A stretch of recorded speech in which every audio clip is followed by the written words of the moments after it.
लड़की के साथ ऐसा। आखिर कौन है वो दोनों? चैप्टर 25 एक बड़ा खुलासा। अब आगे एरिशा को तो एक पल के लिए समझ ही नहीं आया कि आखिर वो अब करे तो क्या करे।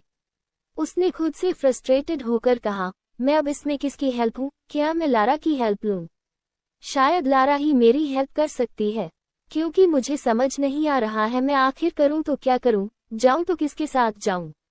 अगर मैं आदर्श के साथ नहीं गई तो वो नाराज हो जाएगा, और अगर मैं प्रोफेसर के साथ नहीं गई तो फिर वो मुझे फिर से ब्लैकमेल करेंगे। ओ गॉड, कहाँ फंसा दिया आपने मुझे। ये कहते हुए उसने गुस्से से अपने बाल को पकड़ लिया। इधर दूसरी तरफ होटल में थानी इस वक्त खामोशी के साथ बैठी हुई थी।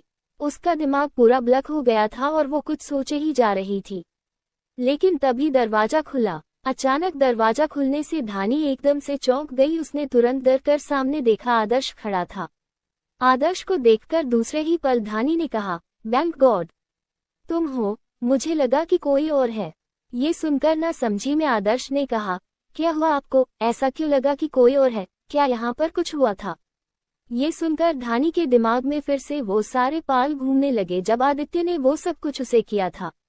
उन सब को सोचते हुए उसने अपना सिर ना में हिला दिया और बोली, नहीं ऐसी कोई बात नहीं है। वैसे तुम यहाँ कैसे आए? तुम्हें यहाँ का एड्रेस किसने बताया? ये सुनकर आदर्श सोफे पर बैठकर मुस्कुरा कर बोला, अब आप यहाँ पर हैं तो मुझे एड्रेस ढूंढने में ज्यादा वक्त नहीं लगेगा। ये सुनकर धानी मुस्कुराए और फिर उसने आदर्श को हक कर लिया। आदर्श ने भी धानी को हक किया और फिर धानी उसे अलग करते हुए बोली, तुम्हारी पढ़ाई कैसी चल रही है? ये सुनकर आदर्श ने स्माइल के साथ कहा, बहुत अच्छी। धानी उसे ध्यान से देखते हुए बोली, वैसे क्या कॉलेज में तुमने अपनी कोई गर्लफ्रेंड या बेस्ट फ्रेंड बनाया? गर्लफ्रेंड का नाम सुनते ही आदर्श के चेहरे पर गहरी स्माइल आ गई और उसने धीरे से कहा, हाँ मैंने एक गर्लफ्रेंड बना लिया है। ये सुनकर धानी अपनी आंखें बड़ी करके बोली, क्या? तो मेरे आदर्श ने गर्लफ्रेंड भी बना लिया? क्या बात है, कौन है वो? मुझे भी मिलाओ, में भी तो देखूं आखिर मेरे जिद्दी आदर्श की कौन सी गर्लफ्रेंड बनी है जो उसे संभाल रही है और कंट्रोल कर रही है। ये सुनकर मुस्कुराते हुए आदर्श ने कहा, आज रात की जो डिनर पार्टी आपने रखी है उसमें मैं उसे लेकर आने वाला हूँ। ये सुनते ही धानी ने अपनी आंखें बड़ी करके बोली, व्हाट? ये तुम क्या कह रहे हो? क्या सच में? इसके जवाब में अपना सिर हाँ में हिलाते हुए आदर्श ने कहा, हाँ मैं बिल्कुल सच कह रहा हूँ, मैं उसे लेकर आने वाला हूँ। एक्चुअली इसलिए मैं आपसे बात करने के लिए आया था। आपको कोई प्रॉब्लम तो नहीं है ना? ये सुनकर धानी ने मुस्कुरा कर कहा, अरे मुझे क्यों प्रॉब्लम होगी, मैं तो सच में मिलना चाहती हूँ और ये अच्छी बात है कि तुम उसे डिनर पर लेकर आ रहे हो। वहाँ पर तुम्हारे चाचू भी होंगे और वो भी उससे मिलेंगे। ये सुनकर आदर्श ने मन में कहा, उन्हीं से मिलाने के लिए तो मैं लेकर आ रहा हूँ, जिससे कि उनके दिल में एरिशा को लेकर जितनी भी गलतफहमी है वो दूर हो जाए और सब कुछ अच्छा हो सके। ये कहते हुए उसने गहरी सांस लिया। तभी फिर धानी ने वापस से कहा, वैसे उसका नाम क्या है और वो कैसे दिखती है? क्या तुम्हारे पास उसकी कोई फोटोज है? इसके जवाब में आदर्श ने कहा, फोटोज की क्या जरूरत है जब मैं आज उसे आपसे मिलाने लेकर आ रहा हूँ तो, और जब वो आपसे मिलेगी तभी आप उससे सब कुछ पूछ लेना। वो बहुत ही अच्छी है और वो आपसे बहुत अच्छे से बात भी करेगी। ये सुनकर धानी उसे ध्यान से देखते हुए बोली, ऐसे मैंने तुम्हें पहली बार देखा है किसी को इतना सीरियस लेते हुए। इससे पहले जब तुम्हारी पहली गर्लफ्रेंड बनी थी तब तुम उसको लेकर इतना सीरियस नहीं थे, लेकिन अब जिस तरह से तुम उस लड़की को लेकर सीरियस हो मुझे लगता है कि मेरा भतीजा काफी ज्यादा आगे निकल चुका है। कहीं उसे उस लड़की से सच्चा वाला प्यार तो नहीं हो गया? ये सुनते ही आदर्श अपनी आंखें बड़ी करके बोला, क्या आपको सच में लगता है कि मैं उसे लेकर इतना ज्यादा सीरियस हो चुका हूँ? इसके जवाब में अपना सिर हिलाते हुए धानी ने कहा, हाँ बिल्कुल, तुम्हें देखकर ही लग रहा है कि तुम कितने ज्यादा सीरियस हो। मुझे काफी ज्यादा खुशी हो रही है कि तुम्हें कोई अच्छी लड़की मिल गई। ये सुनकर आदर्श ने मुस्कुरा कर कहा, हाँ वाकई वो बहुत अच्छी लड़की है, मुझे उसके साथ रहने में बहुत अच्छा लगता है। ये सुनकर मुस्कुराते हुए धानी ने कहा, इसका मतलब मेरा छोटा सा आदर्श इतना बड़ा हो गया है कि अब उसे गर्लफ्रेंड के साथ साथ एक बीवी भी दिखने लगी है। ये सुनकर आदर्श शर्माने लगा और बोला, शायद आप ठीक कह रही है, फ्यूचर में मैं उसे अपनी पार्टनर बनाना चाहता हूँ। ये सुनकर धानी ने कहा, फ्यूचर का फ्यूचर में देखेंगे, अभी के लिए तुम अपनी पढ़ाई पर भी ध्यान दो। तुम्हें पता है ना कि अगर तुमने अच्छे से पढ़ाई नहीं की तो प्रॉब्लम हो जाएगी। बड़े भाई तुम्हें फिर सजा देंगे और तुम्हें सजा मिलते हुए मैं देख नहीं पाऊंगी। ये सुनकर आदर्श ने कहा, हाँ मुझे पता है, मैं अच्छे से पढ़ाई करूंगा। तभी फिर थानी ने कहा, ओके, अब मैं क्लाइंट के साथ एक मीटिंग करने जा रही हूँ, अब हम सीधे रात को मिलते हैं। ये सुनकर अपना सिर हिलाते हुए आदर्श ने कहा, ओके मैं भी जाता हूँ, फिर हम सीधे होटल में मिलेंगे। इसके बाद वो वहां से चला गया और इधर थानी भी वहां से निकल गई। धीरे धीरे रात हो गई थी। रात का वक्त था और इस वक्त इरिशा खुद को मिरर के सामने देख रही थी। उसने एक रेड कलर की नी लेंथ ड्रेस पहन रखी थी जिसके पफी स्लीव्स थे, जिसके साथ उसने ब्लैक कलर की स्नीकर्स पहन रखे थे। बालों को उसने खुला छोड़ रखा था और न्यूड मेकअप में थी, खुद को ही पूरे जा रही थी। उसने खुद से कहा, मैंने आदर्श के साथ जाने का डिसाइड कर लिया है, क्योंकि आदर्श ही मेरा फ्यूचर बॉयफ्रेंड और फ्यूचर हस्बैंड होगा। प्रोफेसर सर तो सिर्फ और सिर्फ मुझे परेशान करते हैं, इसलिए मैं उनकी बात बिल्कुल भी नहीं मानूंगी। ये कहते हुए उसने मुस्कुराते हुए खुद को मिरर में देखा और फिर तभी उसका फोन बजने लगा। उसने अपना फोन उठाया तो आदर्श का कॉल था। उसने जल्दबाजी से कॉल पिक करते हुए बोली, आदर्श मैं बस आ रही हूँ, तुम बस 2 मिनट मेरा इंतजार करो। ये सुनकर उधर से आदर्श ने कहा, मैं कब से कार लेकर तुम्हारे घर के सामने खड़ा हूँ, पूरे 15 मिनट हो गए और तुम्हारा अभी 2 मिनट ही पूरा नहीं हुआ। ये सुनकर इरिशा अपना बैग लेते हुए बोली, तुम्हें पता है ना कि मैं एक लड़की हूँ, लड़कियों को रेडी होने में वक्त लगता है। ये सुनकर आदर्श ने कहा, क्या तुम शादी के बाद भी ऐसे ही वक्त लगाओगी जब हमें डिनर डेट पर जाना होगा तो? ये सुनते ही इरिशा का चेहरा लाल हो गया और वो मुस्कुरा कर बोली, आदर्श तुम भी ना, शादी के बाद में ऐसा कुछ भी नहीं करने वाली, मैं बहुत जल्दी रेडी हो जाऊंगी, डोंट वरी। ये सुनकर फिर आदर्श ने भी मुस्कुरा कर कहा, ओके जल्दी आओ मैं वेट कर रहा है। जिसके बाद कॉल कट हो गया और इरिशा अपना बैग लेकर बाहर निकली। वो बाहर पहुंची तो सामने ही अभिषेक जी बैठे हुए थे। अभिषेक जी को देखकर इरिशा ने मुस्कुरा कर कहा, डैडी मैंने कहा था ना कि मैं आदर्श के साथ डिनर पर जा रही हूँ, मैं जल्दी आ जाऊंगी, आप डिनर करके सो जाना। ये सुनकर अभिषेक जी ने कहा, बेटा अपना ख्याल रखना। इसके जवाब में अपना सिर हिलाते हुए इरिशा ने कहा, ओके डैडी। जिसके बाद वो वहां से चली गई। इधर अभिषेक जी उसे जाते देख खुद से बोले, बढ़ती उम्र के साथ मुझे इसकी फिक्र हो रही है, उम्मीद करता हूँ कि इसके साथ कभी कुछ गलत ना हो। इधर इरिशा जल्दी से आदर्श की कार में आई। आदर्श उसे देखते ही बोला, इरिशा यू आर सो ब्यूटीफुल। ये सुनकर इरिशा मुस्कुरा कर बोली, I know I am beautiful, but तुमने कह दिया तो आज यकीन हो गया। इसे सुनकर आदर्श मुस्कुराया और फिर उसने कार स्टार्ट कर दी। कुछ ही देर में एक लग्जरियस 7 स्टार होटल के बाहर उनकी कार रुकी। उस होटल की देखकर इरिशा में हिचकिचाते हुए कहा, क्या हम इस 7 स्टार होटल में डिनर के लिए जा रहे हैं? इसके जवाब में आदर्श उसकी तरफ कार का गेट ओपन करते हुए बोला, हाँ बिल्कुल। ये सुनकर इरिशा थोड़ा नर्वस होकर बोली, आदर्श क्या तुम इतने ज्यादा रिच हो? ये सुनकर आदर्श ने से मुस्कुरा कर कहा, आज तुम्हें सब पता चल जाएगा कि मैं क्या हूँ क्या नहीं, अब चलो मेरे साथ। ये कहकर उसने इरिशा के हाथ को पकड़ लिया और फिर इरिशा ने भी गहरी सांस लिया। इसके बाद वो आदर्श के साथ अंदर की तरफ बढ़ गई। आदर्श उसे लेकर सीधे प्राइवेट एरिया की तरफ आया। वहां पहुंचकर उसने इरिशा के लिए चेयर खींची। वो बड़ी सी राउंड शेप टेबल थी, इसके इर्द गिर्द 3 चेयर और रखी हुई थी। इरिशा अपनी चेयर पर बैठ गई और वो बाकी खाली चेयर्स को देखकर बोली, आदर्श क्या यहाँ पर कोई और भी आने वाला है? ये सुनकर आदर्श भी उसके पास बैठ गया और खाली 2 चेयर को देखकर बोला, कोई और भी आने वाला है, पर वो तुम्हारे लिए सरप्राइज की तरह है। सरप्राइज का नाम सुनकर इरिशा ने थोड़ा घबराते हुए कहा, आदर्श कौन सा सरप्राइज देने वाले हो तुम मुझे? पहले ही बहरा दो में खुद को तैयार कर लेती हूँ। ये सुनकर आदर्श ने भुनकुरा कर कहा, अरे तुम नर्वस क्यों हो रही हो? कोई प्रॉब्लम नहीं होगी और तुम्हें खुद को तैयार करने की भी जरूरत नहीं है, बस इंतजार करो, तब तक मैं तुम्हारे लिए काफी ऑर्डर करता हूँ। जिसके बाद उसने काफी ऑर्डर किया और इधर इरिशा उन दोनों खाली चेयर को ही देखे जा रही थी। उसका दिल बेचैन हो रहा था। उसे समझ नहीं आ रहा था कि आखिर वहां आने वाला है तो कौन आने वाला है। तभी 15 मिनट बीत गए और इरिशा ने अपनी कॉफी भी खत्म कर दी और फिर वो आदर्श से बोली, आदर्श अभी तक कोई नहीं आया, तुमने तो कहा था कि जल्दी आ जाएंगे। ये सुनकर आदर्श अपना फोन निकालते हुए बोला, हाँ मैंने कहा तो था, फिर तुम इंतजार करो मैं अभी आता हूँ। ये सुनकर एरिशा ने अपना सिर हिला दिया और फिर आदर्श वहां से फोन लेकर बाहर चला गया। इधर एरिशा जूस पी रही थी और चारों तरफ देखे जा रही थी। उसे कुछ समझ नहीं आ रहा था, पर तभी अचानक से दरवाजा खुला। दरवाजा खुलते ही एरिशा ने कहा, आदर्श क्या तुम आ गए? लेकिन ये कहते हुए उसने जैसे ही सामने उस इंसान को देखा, उसके पैरों तले जमीन खिसक गई और उसकी आंखें शौक से बड़ी हो गई। उस इंसान को देखने की उसे उम्मीद नहीं थी। उसने दूसरे ही पल धीरे से हकला कर कहा, प्रोफेसर आप यहाँ? गर्वित ब्लैक आउटफिट में उसके सामने खड़ा था। उसके चेहरे पर इस वक्त कोई भी एक्सप्रेशंस नहीं थे, पर आंखों में एक अजीब सा ठंडापन था। एरिशा को तो अभी भी कुछ समझ ही नहीं आया, पर तभी उसने तुरंत कहा, शायद आप गलत जगह आ गए हैं। ये हमारा प्राइवेट एरिया है, आपको कहीं और जाना चाहिए। ये कहते हुए वो अपनी नज़र चुराने लगी। उसे खुद भी समझ नहीं आ रहा था कि आखिर वो कह क्या रही थी।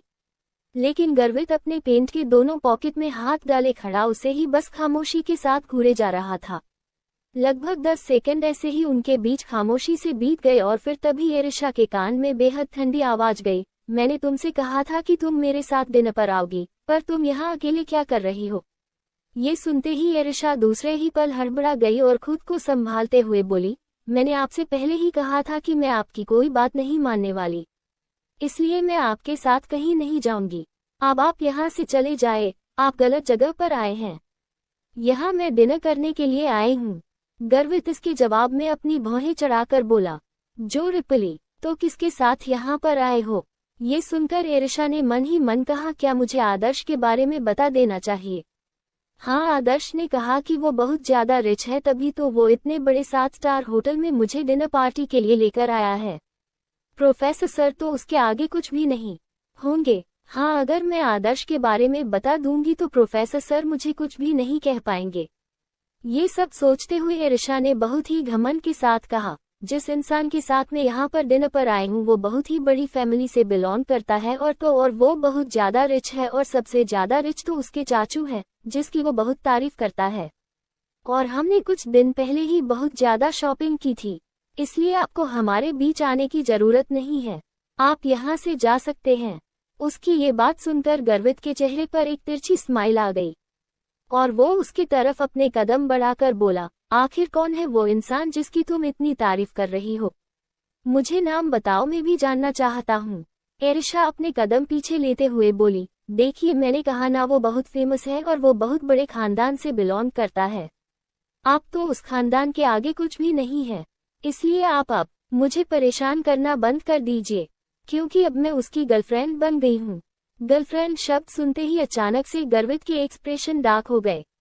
सेकंड चैप्टर चाहिए तो कमेंट कर देना।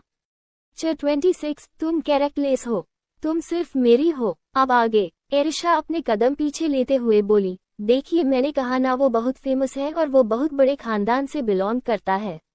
आप तो उस खानदान के आगे कुछ भी नहीं है, इसलिए आप अब मुझे परेशान करना बंद कर दीजिए, क्योंकि अब मैं उसकी गर्लफ्रेंड बन गई हूँ। गर्लफ्रेंड शब्द सुनते ही अचानक से गर्वित के एक्सप्रेशन डार्क हो गए। एरिशा ने फिर से अपने कदम पीछे लेते हुए कहा, देखिए मैं सच कह रही हूँ, प्लीज मैं अब किसी और की गर्लफ्रेंड बन गई हूँ, इसलिए आप मेरा पीछा छोड़ दीजिए। तभी अचानक से गर्वित ने उसकी कमर को कसकर पकड़ लिया। एरिशा डर गई। गर्वित ने उसे सीधे चेयर की तरफ धकेला। चेयर की तरफ गिरते ही एरिशा ने घबरा कर कहा, प्रोफेसर ये क्या कह रहे हैं? इसके जवाब में गर्वित ने उसकी गर्दन को दबाते हुए कहा, क्या तुमने मुझसे पूछा था किसी की गर्लफ्रेंड बनने से पहले?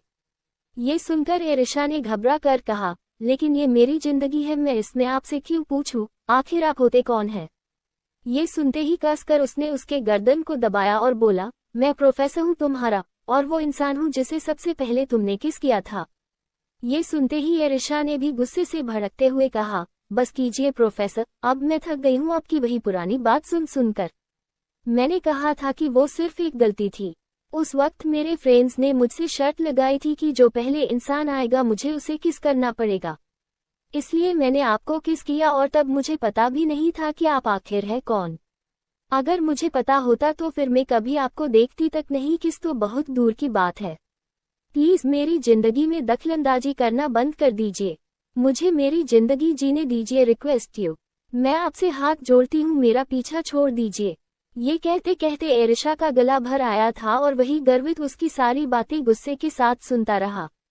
लेकिन तभी उसने दांत पीसते हुए कहा, मैं पहली और आखिरी बार तुम्हें समझा रहा हूँ।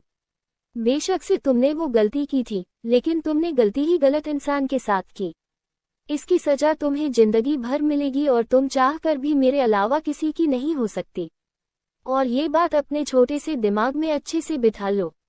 ये सुनते ही एरिशा की आंखें बड़ी हो गई और उसे समझ नहीं आया कि वो क्या बोले। उसे गर्वित से बहुत ज्यादा डर लगने लगा, लेकिन तभी गर्वित ने उसे चेहरे से पकड़ा और उसके चेहरे को ऊपर की तरफ उठाया। एरिशा की आंखें आंसू से भर गई। गर्वित उसकी आंसू भरी आंखों को कुछ पल तक देखता रहा और तिरछा मुस्कुरा कर बोला, अभी भी वक्त है, संभल जाओ, वरना आगे मैं संभालने का मौका नहीं दूंगा। सीधे कैद करूंगा, क्योंकि तुम मेरे लिए कोई नॉर्मल लड़की नहीं हो जिसे मैं आसानी से भूल जाऊंगा।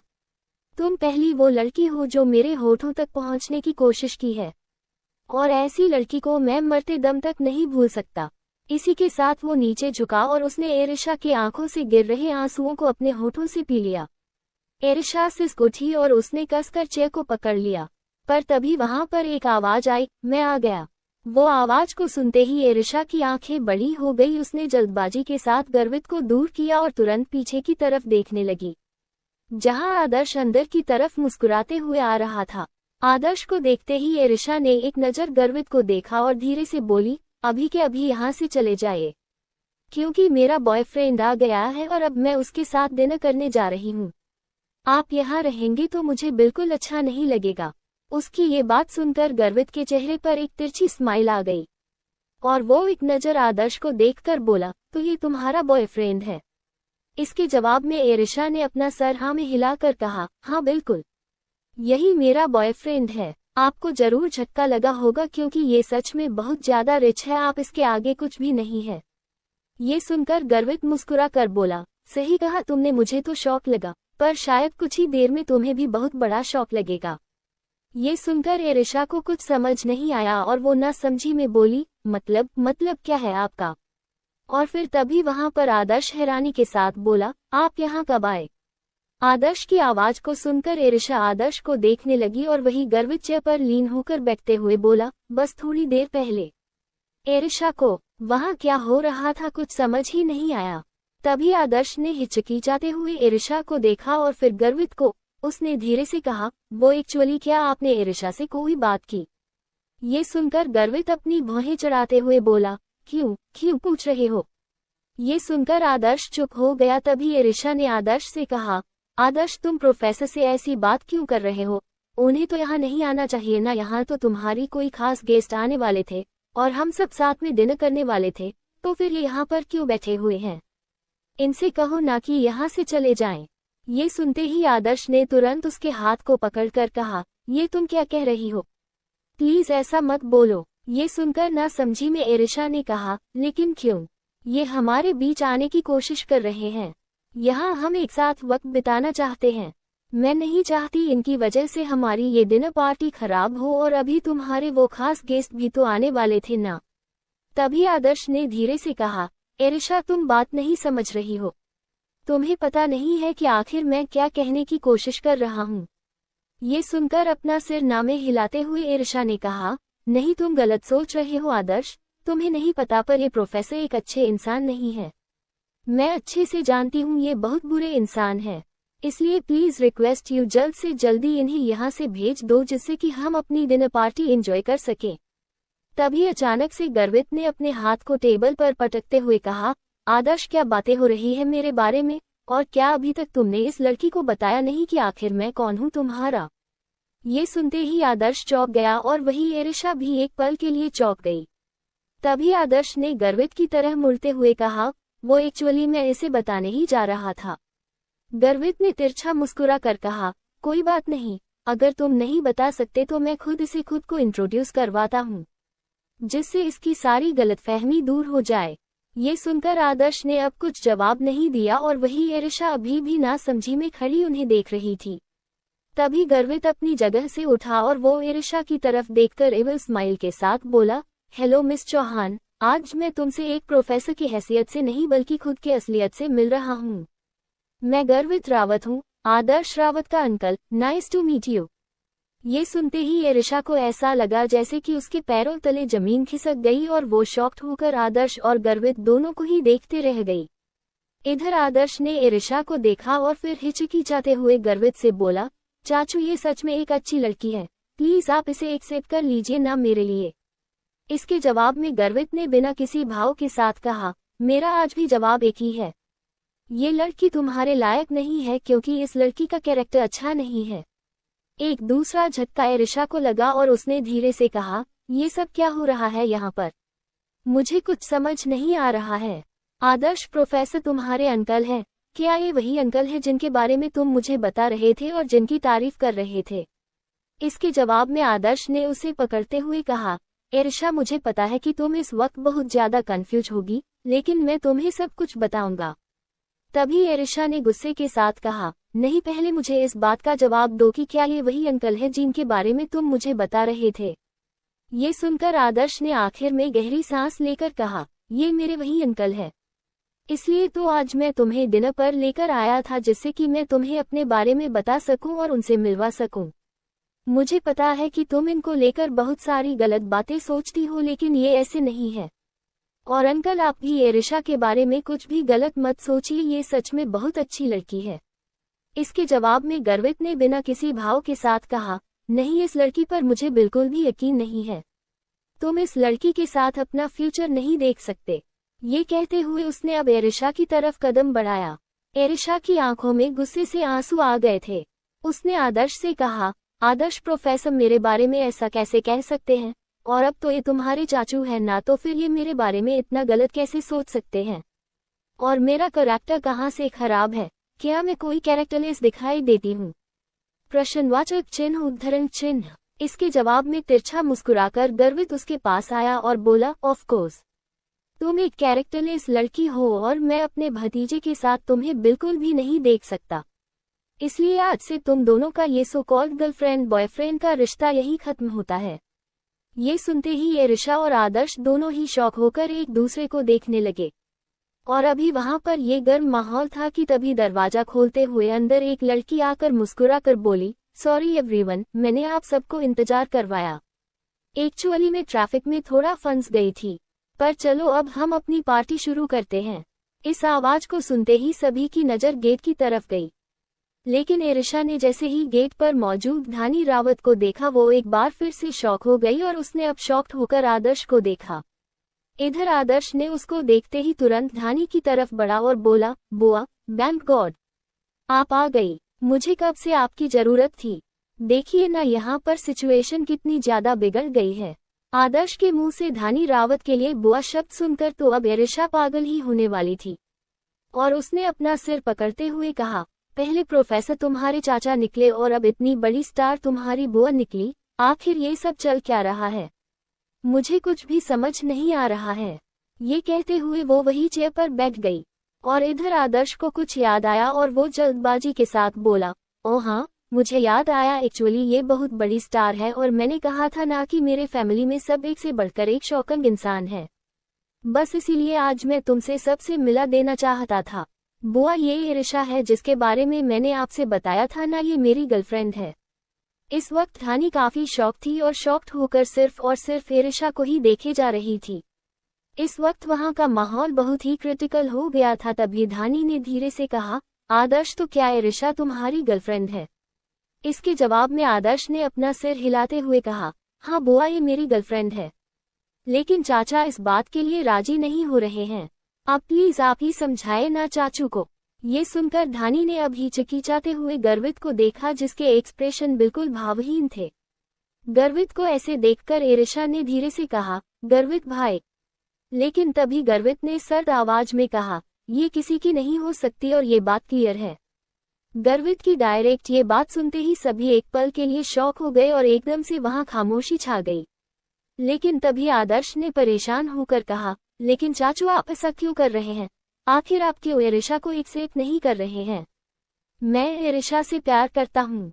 तभी गर्वित ने गुस्से के साथ कहा, अगर प्यार करते हो तो उससे नफरत भी कर सकते हो तुम, क्योंकि अगर तुमने इसका साथ नहीं छोड़ा तो मैं अपने तरीके से अपना काम करूंगा, और तुम अच्छे से जानते हो कि मैं क्या क्या कर सकता हूँ, और जो काम मेरे अकॉर्डिंग नहीं होता उसे मैं अपने अकॉर्डिंग बनाने के लिए किसी भी हद तक गिर सकता हूँ। ये सब सुनकर आदर्श एकदम से स्पीचलेस हो गया और वही धानी गर्वित की आंखों में कल की गुस्सा देख रही थी, जिसे देखकर वो तुरंत आगे आए और आदर्श को पीछे खींचते हुए बोली, आदर्श अभी के लिए तुम पहले शांत हो जाओ, हम शांति से बात करते हैं। आदर्श ने गुस्से के साथ कहा, मैं बात करने के लिए ही आया था। मुझे ऐसा लग रहा था कि मैं इरिशा को डिनर पर इनवाइट करूंगा तो चाचू उसे अकेले में मिलेंगे और उससे बात करेंगे, उसे अच्छे से जानेंगे। लेकिन यहाँ तो चाचू डायरेक्ट मुझे उससे अलग करने की कोशिश कर रहे हैं। मैं उससे अलग नहीं हो सकता, वो मेरी जिंदगी बन चुकी है। तभी गर्वित इरिशा के तरफ घूमते हुए बोला, अगर ये तुम्हारी जिंदगी है तो मैं तुम्हारी जिंदगी को ही तुमसे दूर कर दूंगा। जैसे ही गर्वित ने ये बात बोली, आदर्श बिल्कुल खामोश रह गया और वही धानी भी शॉक हो गई। लेकिन इरिशा ये सब कुछ सुन रही थी, उसकी आंखों से आंसू बहने लगे। उसे ऐसा लग रहा था जैसे कि वो दो इंसानों के बीच बिल्कुल पीस चुकी है। और तभी उसने धीरे से कहा, आदर्श हम अभी ब्रेकअप करते हैं। उसकी ये बात सुनते ही आदर्श के भाव बदल गए और वही गर्वित के चेहरे पर एक तिरछी स्माइल आ गई। क्या होगा अब आगे, क्या है गर्वित के इरादे? 27 उसे छूने की हिम्मत कैसे हुई? अब आगे। आदर्श ने जैसे ही ये सुना उसके पैरों तले जमीन खिसक गई और उसने दूसरे ही पल कहा, क्या ये तुम क्या कह रही हो? इसके जवाब में इरिशा अपने आंसुओं को साफ करते हुए बोली, वही जो तुमने सुना। आदर्श हमें ब्रेकअप कर लेना चाहिए। मैं यहाँ से जा रही हूँ। ये तुम्हारी फैमिली है और तुम अपनी फैमिली के साथ डिनर एंजॉय करो। मैं सिर्फ एक आउटसाइडर हूँ। ये कहकर वो वहां से जाने के लिए मुड़ी, लेकिन तभी धानी ने उसे रोकते हुए कहा, इरिशा प्लीज रुक जाओ। तुम गलत सोच रही हो, इतनी जल्दी फैसला नहीं लेते। इरिशा ने सिसकते हुए कहा, यहाँ मेरी बहुत इंसल्ट हो चुकी है। यहाँ मुझे कैरेक्टरलेस बनाया गया है और मैं अभी यहाँ एक पल भी नहीं रुक सकती। मेरे डैडी को अगर ये सब कुछ पता चलेगा तो उन्हें बहुत तकलीफ होगी और मैं सब कुछ बर्दाश्त कर सकती हूँ, पर अपने डैडी को दी गई तकलीफ नहीं। इसलिए मेरा आदर्श के साथ जो कुछ भी था बस यही तक था। आज और अभी मैं उसके साथ सब कुछ खत्म कर रही हूँ और थैंक यू सो मच। आप सबने मुझे बहुत सपोर्ट किया, लेकिन अब इसके आगे मैं अकेले ही जाना चाहती हूँ। इसी के साथ वो वहां से सीधे बाहर निकल गई और इधर आदर्श उसकी सारी बातें सुनकर धम्म से चेयर पर बैठ गया। उसका चेहरा इस वक्त पीला पड़ चुका था। धानी उसे देखते ही तुरंत उसे संभालते हुए बोली, आदर्श आर यू ओके? तुम ठीक तो हो ना? आदर्श ने धीरे से कहा, अभी तो मेरी उसके साथ लव स्टोरी शुरू भी नहीं हुई थी और चाचू ने उसे खत्म कर दिया। लेकिन गर्वित के चेहरे पर इस वक्त कोई भी एक्सप्रेशंस नहीं थे। वो बस बिना किसी भाव के साथ उसे घूरे जा रहा था। तभी धानी ने गुस्से से गर्वित को देखते हुए कहा, भाई आपने ये क्या किया? हम बैठकर अच्छे से बात करते, लेकिन आपने तो डायरेक्ट। तभी गर्वित ने उसे आंखें दिखाते हुए कहा, मुझे बात करना पसंद नहीं है। मैं सीधे एक्शन लेता हूँ और अब जब वो लड़की इसे छोड़कर जा चुकी है तो ये मूव ऑन क्यों नहीं कर लेता? दुनिया में सिर्फ वही एक लड़की नहीं है, बहुत सारी लड़कियां हैं जो इसके टाइप की है। उस लड़की के पीछे जाना ये छोड़ दे, इसी में इसकी भलाई है। ये कहकर गर्वित वहां से जाने के लिए मुड़ा, लेकिन तभी आदर्श ने गुस्से के साथ चिल्लाते हुए कहा, चाचू आप मेरी खुशियों से इतना जलते क्यों हैं? उसकी ये बात सुनते ही गर्वित के कदम रुक गए और वो उसकी तरफ मुड़कर बिना किसी भाव के साथ बोला, तुम्हारी खुशियों से मैं क्यों जलूंगा? इसके जवाब में आदर्श गुस्से के साथ बोला, वो तो आपकी आज हरकतों से ही पता चल गया। मैंने सोचा था कि मैं यहाँ पर इरिशा को लेकर आऊंगा, जिससे वो आप सबसे मिलेगी और आप जो उसके बारे में गलत सोचते हैं वो सोचना बंद कर देंगे और मेरे रिश्ते को एक्सेप्ट कर लेंगे। लेकिन आपके पास आने से सब कुछ बिगड़ गया, यहाँ तक कि उसने मुझसे ब्रेकअप कर लिया। मैंने उसके साथ क्या कुछ नहीं सोच लिया था। आज के डिनर पार्टी के बाद मैंने सोचा था कि मैं उसे डेट पर लेकर जाऊंगा, लेकिन सिर्फ और सिर्फ आपकी वजह से सब कुछ खराब हो गया। चाचू मुझे अब आपकी शक्ल भी देखना अच्छा नहीं लग रहा है। ये सुनकर गर्वित तिरछा मुस्कुराकर बोला, तो तुम मेरे सामने खड़े क्यों हो? चले जाओ। ये सुनते ही आदर्श गुस्से के साथ दांत पीसते हुए बोला, आपको अंदाजा भी नहीं है आपने क्या किया है। आपको तो फर्क ही नहीं पड़ रहा है। आपने मुझसे मेरा प्यार छीन लिया। अब पता नहीं वो मुझे माफ करेगी भी या नहीं, और तो और वो मुझसे शायद अब दोस्ती भी नहीं करेगी। मैंने सोचा था कि आज मैं उसे अपने बारे में सब कुछ बताऊंगा, और यहाँ तक कि मैंने उसे आपके बारे में भी बताया था। बस फर्क कितना था कि प्रोफेसर की जगह मैंने उससे ये बताया था कि एक मेरे चाचू है जो हमेशा मेरा ख्याल रखते हैं और मैं उनके ही पैसे लुटाता हूँ। वो बहुत ज्यादा एक्साइटेड थी आपसे मिलने के लिए, लेकिन सिर्फ और सिर्फ आपकी वजह से सब कुछ खत्म हो गया। ये कहते हुए आदर्श वहीं फिर से कुर्सी पर बैठ गया। धानी उसकी ऐसी हालत देखकर उसे संभालते हुए बोली, आदर्श शांत हो जाओ, तुम्हें इतना गुस्सा करने की जरूरत नहीं है। फिलहाल के लिए अभी जो सिचुएशन है उसमें हमें शांत रहने की जरूरत है। इसके जवाब में आदर्श ने गुस्से के साथ कहा, क्या शांत रहो बुआ, आपको दिखाई नहीं दे रहा है एरिशा ने मेरे मुंह पर मुझसे रिश्ता तोड़ दिया। वो मुझसे दोस्ती भी नहीं रखेगी, और यू नो वॉट, मैं उससे प्यार करने लगा था। मैं उसे पसंद करता था, और तो और मैं उसके साथ जिंदगी बिताने के बारे में सोच रहा था। लेकिन चाचू ने पल भर में सब खत्म कर दिया। मुझे चाचू से नफरत हो रही है। ये सुनकर अब धानी ने उसे गुस्से के साथ समझाते हुए कहा, एक लड़की की वजह से तुम अपने चाचू से नफरत नहीं कर सकते। क्या तुम भूल गए उन्होंने तुम्हारे लिए क्या कुछ नहीं किया है? ये सुनकर आदर्श गुस्से से कांपने लगा, लेकिन तभी गर्वित ने बिना किसी भाव के साथ कहा, इसलिए मुझे वो लड़की पसंद नहीं है, क्योंकि वो लड़की जब अभी से ही हम दोनों के बीच दरार ला सकती है, तब आगे पता नहीं वो क्या करती। मैंने जो फैसला लिया बिल्कुल सही फैसला लिया।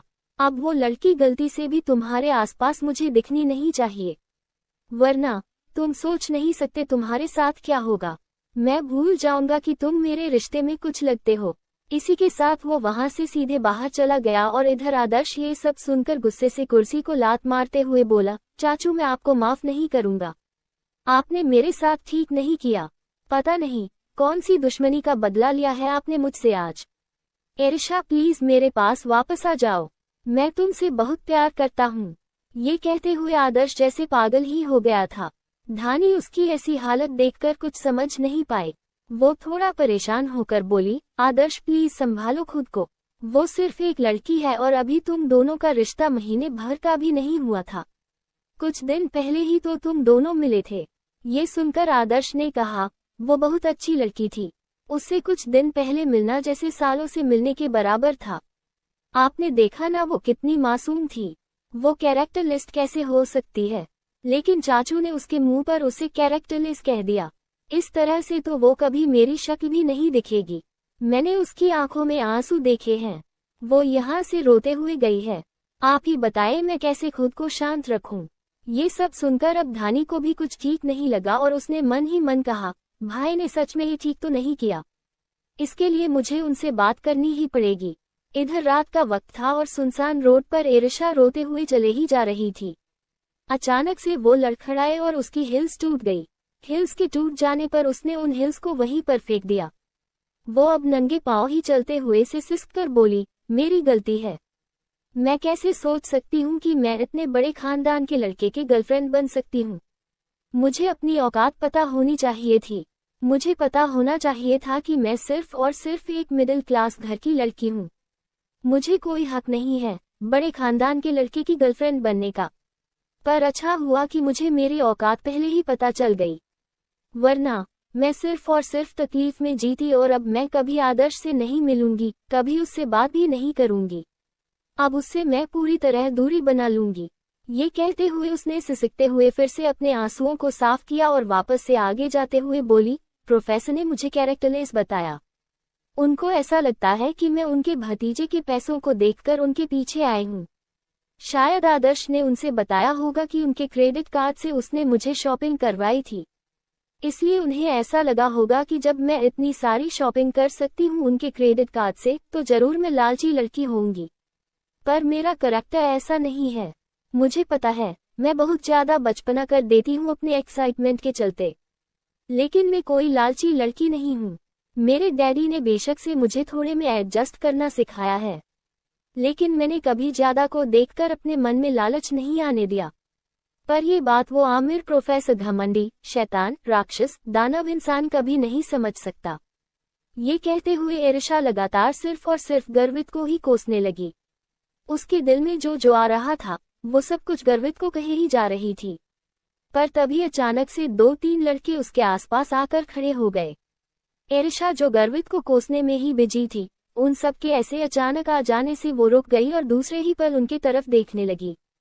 वही वो लड़के एरिशा को ऊपर से नीचे तक देख तिरछी स्माइल के साथ बोली, क्या बात है, इतनी रात को हमें क्या अच्छी माल दिख गई, आज तो काफी ज्यादा मजा आएगा। ये सुनते ही एरिशा एक पल के लिए डर गई। उसने एक नजर अपने आप को देखा, वो काफी शॉर्ट ड्रेस में थी। उसने अपनी ड्रेस को नीचे खिसकाते हुए गुस्से से कहा, देखो तुम सब, अभी मेरा मूड पहले ही बहुत ज्यादा खराब है, इसलिए मुझे परेशान करने की गलती मत करना। ये कहकर वो फिर से दूसरी तरफ जाने लगी, लेकिन वो तीनों लड़के उसके पीछे आते हुए बोली, अरे हम तुम्हें परेशान नहीं करेंगे, बल्कि हम तुम्हें खुश कर देंगे, और वैसे भी अभी तुम किसी कच्ची कली की तरह लग रही हो, अभी तुम ठीक से फूल भी नहीं बनी हो, तुम्हें तो टेस्ट करने में और भी ज्यादा मजा आने वाला है। ये कहकर वो तीनों ही भद्दे तरीके से हंसने लगे। एरिशा ये सब सुनकर काफी ज्यादा डर गई। उसने एक नजर चारों तरफ देखा, उसे एहसास हुआ कि वो गुस्से में कुछ ज्यादा ही अकेले इस सुनसान रास्ते में चली आई थी। वो तुरंत घबरा कर बोली, नहीं, ऐसा नहीं हो सकता, मैं यहाँ से गुंडों के बीच नहीं फंस सकती, मुझे घर जाना है, मुझे बहुत डर लग रहा है। ये कहकर उसने तुरंत अब भागने की कोशिश की, लेकिन तभी उस लड़के ने उसके पैर को पकड़ लिया। एरिशा दर्द में चिल्लाते हुए सीधे जमीन पर जा गिरी। वो लड़के हंसते हुए बोले, भगाने का कोई फायदा नहीं है, क्योंकि ये पूरा इलाका हमारा है, यहाँ हमारे अलावा तुम्हें और कोई नहीं मिलेगा। ये सुनते ही एरिशा डर गई और वो रोते हुए बोली, प्लीज मुझे छोड़ दो, मुझे जाने दो, मैं अभी बहुत छोटी हूँ, मैं तो अभी अभी कॉलेज जाने लगी हूँ, प्लीज आई रिक्वेस्ट यू। ये सुनकर एक लड़का उसकी गोरी गोरी टांगों को ध्यान से देखते हुए बोला, सही कहा तुमने, तुम अभी बहुत छोटी हो और ऐसी बच्चियों के साथ खेलने में तो अलग ही मजा आता है। ये कहते हुए वो भद्दे तरीके से उसके पैरों के अंदर हाथ डालने लगे। ये महसूस करते ही एरिशा की आंखें बाहर निकल आए और वो अपनी पूरी ताकत से जोर से चिल्लाए, नहीं। और फिर तभी अचानक से वहां पर 3 गोलियां चलने की आवाज सुनाई दी। एरिशा जो डर से अपनी आंखें बंद कर चुकी थी, उसके मुंह पर खून के छींटे पड़े, जिसे महसूस करते ही उसे एक सदमा लगा और उसने धीरे से अपनी आंखें खोली। अपनी आंखों के सामने उन तीनों को एक साथ एक के ऊपर एक तड़पते हुए गिरे देखकर एरिशा के तो पैरों तले जमीन खिसक गई। उन तीनों के इस वक्त सर के आर पार गोली गई हुई थी, जिस वजह से उनके खून के छींटे एरिशा के कपड़े और मुंह पर आए थे। एरिशा उन सबको ऐसे मरे देखकर बहुत ज्यादा शॉक थी। वो तुरंत अपने कदम पीछे लेते हुए बोली, इन्हें किसने मारा, कौन है यहाँ पर? नहीं, मैंने इनका खून नहीं किया, मैं जेल नहीं जाना चाहती।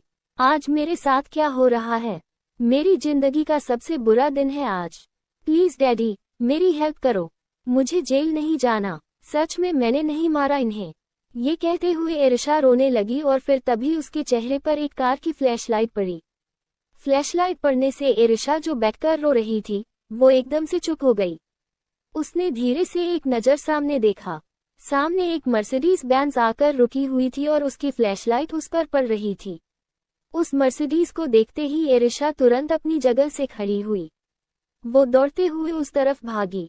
वो जैसे उस तरफ पहुंची, उस विंडो की तरफ जोर जोर से खटखटाते हुए बोली, प्लीज मेरी हेल्प करो, मैंने सबको नहीं मारा, मुझे घर जाना है, प्लीज मेरी हेल्प करो, मेरे पास मेरा फोन भी नहीं है, मैं किसी की कोई मदद नहीं ले सकती, प्लीज प्लीज मेरी हेल्प करो। वो लगातार ये कहते हुए उस विंडो को खटखटा रही थी और फिर तभी अचानक से उस कार का विंडो डाउन होने लगा। उस विंडो को डाउन होते देख एरिशा को जैसे तसल्ली मिली, लेकिन जैसे ही उसने ड्राइविंग सीट पर बैठे इंसान को देखा, उसके पैरों तले जमीन खिसक गई और वो तुरंत अपने कदम पीछे लेकर बोली, प्रोफेसर आप। गर्वित, जिसकी आंखों में कोई भी एक्सप्रेशंस नहीं थे और हाथों में एक गन थी, वो सिर्फ और सिर्फ अपनी सर्द निगाहों से एरिशा को ही देखे जा रहा था। गर्वित को देखकर एरिशा फिर से वापस उल्टे पांव दौड़ने लगी और फिर तभी गर्वित ने एक गोली उसके पैर के पास चलाई। गोली की आवाज सुनते ही एरिशा धम्मस से वहीं बैठ गई। वो रोते हुए चिल्लाकर बोली, तो ये गोली आपने चलाई थी, आपने मेरी जान निकाल ली थी, मुझे आपसे बहुत डर लग रहा है। आप आखिर हैं कौन? क्योंकि प्रोफेसर वाली क्वालिटीज तो आपने मुझे दिखती नहीं है। आप कोई मुझे गुंडे मवाली अंडरवर्ल्ड के डॉन लगते हैं। ये कहते हुए वो रोने लगी और वही गर्वित उसकी सारी बातें सुनकर अब तिरछा मुस्कुराया और कार से बाहर निकला। कार से बाहर आकर उसने एक नज़र उन तीनों को देखा जो मर चुके थे। उन्हें कुछ पल तक देखते रहने के बाद गर्वित ने गन को उनके तरफ घुमाया और सर्द आवाज में बोला, जब अभी तक मैंने उसे ठीक से टच नहीं किया तो तुम सबकी क्या औकात है उसे छूने की। ये कहते हुए उसने सारी की सारी गोली उनके सीने पर उतार दी। एक बार फिर से गोली चलने की आवाज सुनते ही एरिशा अपने कान पर हाथ रख लिया। वो घबराहट से रोते हुए बोली, प्लीज भगवान जी मुझे यहाँ से बाहर निकालो, मैं ये सब कुछ और बर्दाश्त नहीं कर सकती। लेकिन तभी अचानक से गर्वित ने उसे कमर से पकड़कर अपनी गोद में उठा लिया। ये महसूस करते ही एरिशा की आंखें बिल्कुल बड़ी हो गई और वो एक पल के लिए गर्वित को देखते रह गई। सेकंड चैप्टर चाहिए तो कमेंट करना। 28 वो सिर्फ और सिर्फ गर्वित रावत की है। अब आगे। गर्वित जिसकी आंखों में कोई भी एक्सप्रेशंस नहीं थे और हाथों में एक गन थी, वो सिर्फ और सिर्फ अपनी सर्द निगाहों से एरिशा को ही देखे जा रहा था। गर्वित को देखकर एरिशा फिर से वापस उल्टे पांव दौड़ने लगी और फिर तभी गर्वित ने एक गोली उसके पैर के पास चलाई। गोली की आवाज सुनते ही एरिशा धम्म से वहीं बैठ गई। वो रोते हुए चिल्लाकर बोली, तो ये गोली आपने चलाई थी? आपने मेरी जान निकाल ली थी। मुझे आपसे बहुत डर लग रहा है। आप आखिर हैं कौन? क्योंकि प्रोफेसर वाली क्वालिटीज तो आपने मुझे दिखती नहीं है। आप कोई मुझे गुंडे मवाली अंडरवर्ल्ड के डॉन लगते हैं। ये कहते हुए वो रोने लगी और वही गर्वित उसकी सारी बातें सुनकर अब तिरछा मुस्कुराया और कार से बाहर निकला। कार से बाहर आकर उसने एक नज़र उन तीनों को देखा जो मर चुके थे। उन्हें कुछ पल तक देखते रहने के बाद गर्वित ने गन को उनके तरफ घुमाया और सर्द आवाज में बोला, जब अभी तक मैंने उसे ठीक से टच नहीं किया तो तुम सबकी क्या औकात है उसे छूने की। ये कहते हुए उसने सारी की सारी गोली उनके सीने पर उतार दी। एक बार फिर से गोली चलने की आवाज सुनते ही एरिशा अपने कान पर हाथ रख लिया। वो घबराहट से रोते हुए बोली, प्लीज भगवान जी मुझे यहाँ से बाहर निकालो, मैं ये सब कुछ और बर्दाश्त नहीं कर सकती। लेकिन तभी अचानक से गर्वित ने उसे कमर से पकड़कर अपनी गोद में उठा लिया। ये महसूस करते ही एरिशा की आंखें बिल्कुल बड़ी हो गई और वो एक पल के लिए गर्वित को देखते रह गई। तभी गर्वित ने उसे अपनी गोद में उठाते हुए उसे लेकर सीधे अपनी कार की तरफ जाने लगा। गर्वित की ऐसी हरकत देखते ही दूसरे ही पल एरिशा ने गुस्से के साथ कहा, ये क्या कर रहे हैं आप? छोड़िए मुझे, अभी के अभी मुझे छोड़ दीजिए। मुझे आपके साथ कहीं नहीं जाना। आप एक खूनी है। आपने अभी अभी 3 लोगों का खून किया है। मुझे आपसे बहुत ज्यादा डर लग रहा है। छोड़ दीजिए मुझे। लेकिन गर्वित ने उसकी बातों का कोई जवाब नहीं दिया। वो उसे सीधे कार में लेकर आया और उसे डायरेक्टर कार की बैक सीट पर पटक दिया। एरिशा की दर्द भरी आह निकल गई। वो तुरंत घबराते हुए गर्वित को देखने लगी। उसे इस वक्त गर्वित से बहुत ज्यादा डर लग रहा था। उसने घबरा कर कहा, प्रोफेसर प्लीज मैं आपसे रिक्वेस्ट कर रही हूँ, मुझे घर जाने दीजिए। मुझे आपके साथ कहीं नहीं जाना। आप एक मर्डर है और मैं मर्डर के साथ कहीं नहीं जा सकती। गर्वित कार में आया और ड्राइविंग सीट पर बैठते हुए उसकी तरफ घूरकर बोला, चुपचाप बैठी रहो, वरना तुम्हारे साथ वही हो सकता है जो अभी कुछ देर पहले उन आदमियों के साथ हुआ है। जैसे ही एरिशा ने ये सुना वो तुरंत घबराते हुए उन आदमियों को देखने लगी जो मरे हुए पड़े थे। उनको देखते ही एरिशा एकदम से चुप हो गई। उसकी सांस भी ऊपर नीचे नहीं हुई। वही गर्वित उसे कुछ पल तक घूरता रहा तो उसके चेहरे पर एक तिरछी स्माइल आ गई और दूसरे ही पल कार लेकर वहां से निकल गया। इधर सारे रास्ते एरिशा को सिर्फ और सिर्फ टेंशन लगी हुई थी। वो लगातार विंडो से बाहर ही देखे जा रही थी। उसने मन ही मन कहा, ये रास्ता कुछ जाना पहचाना लग रहा है, लेकिन मुझे आखिर प्रोफेसर ले कहाँ जा रहे हैं। लेकिन आज जो मैंने अपनी आंखों से देखा वो बहुत ही भयानक था।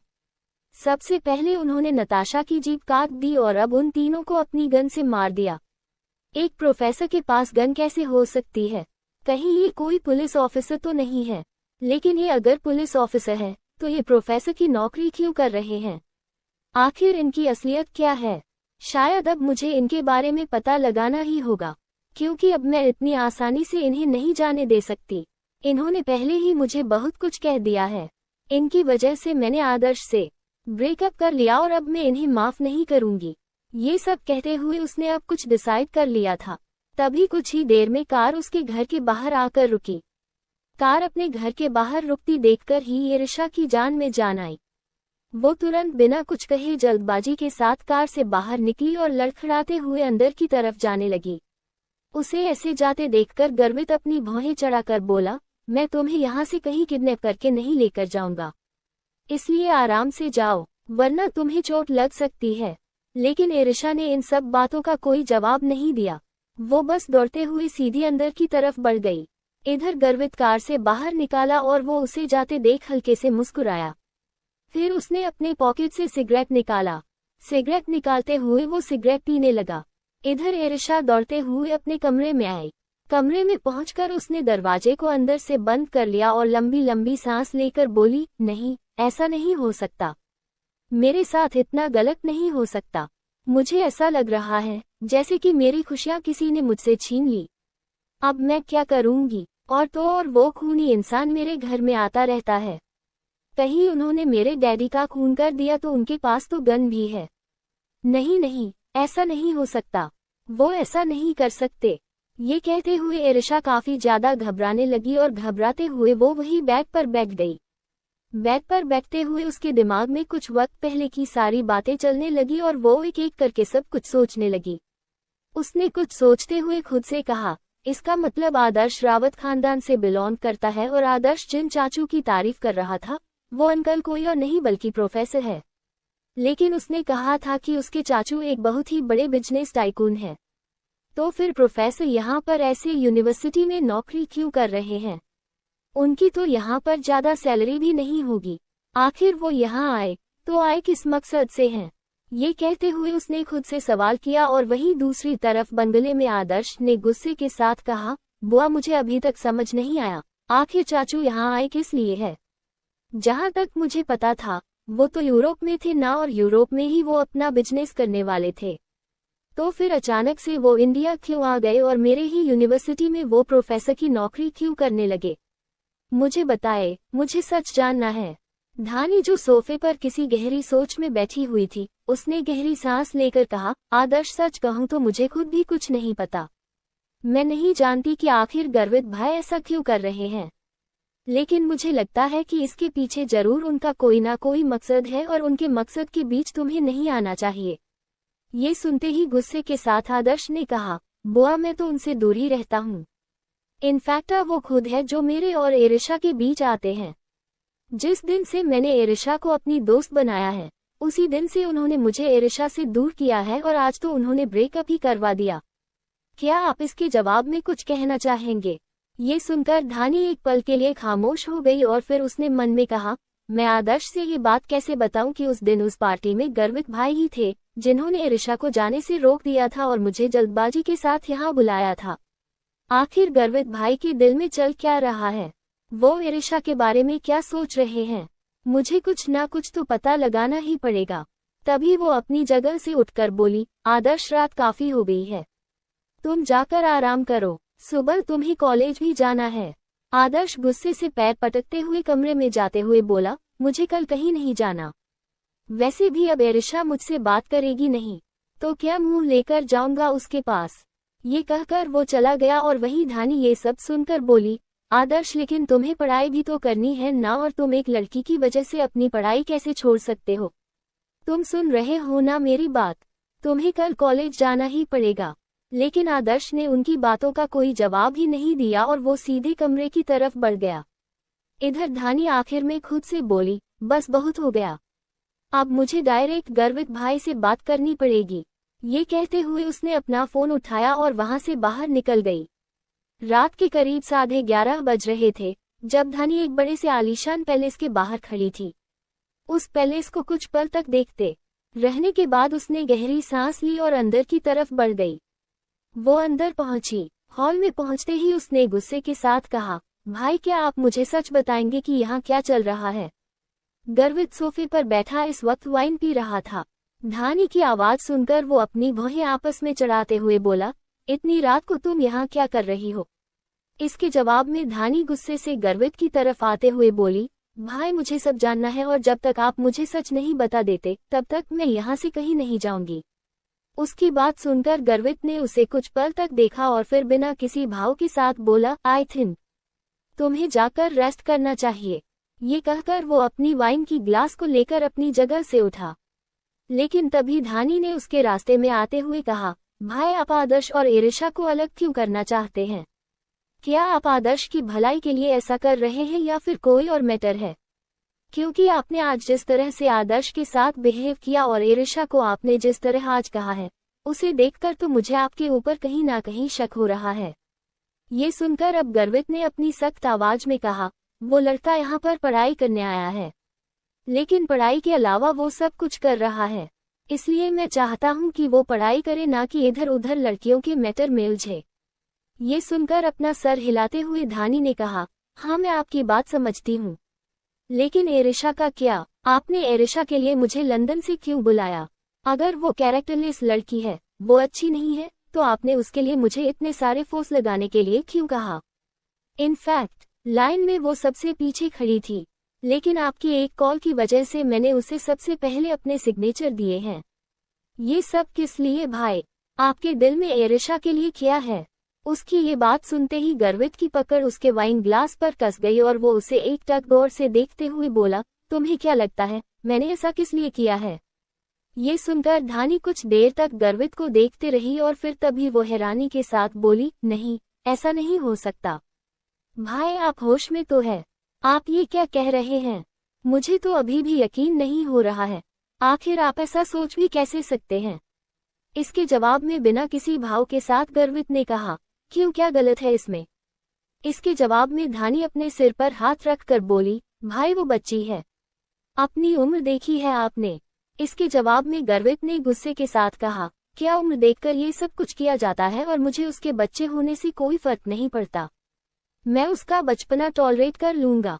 I really don't care. ये सुनकर धानी परेशान होकर बोली, भाई अगर आदर्श को गलती से भी पता चला तो क्या होगा आपने सोचा है?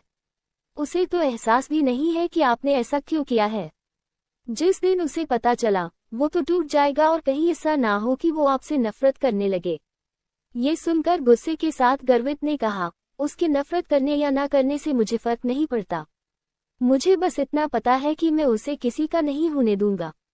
वो सिर्फ और सिर्फ मेरी है, उस पर सिर्फ और सिर्फ मेरा हक है और मैं उसे मेरे अलावा किसी का नहीं होने दे सकता। और ये बात मैं तुमसे क्लियर कर रहा हूँ।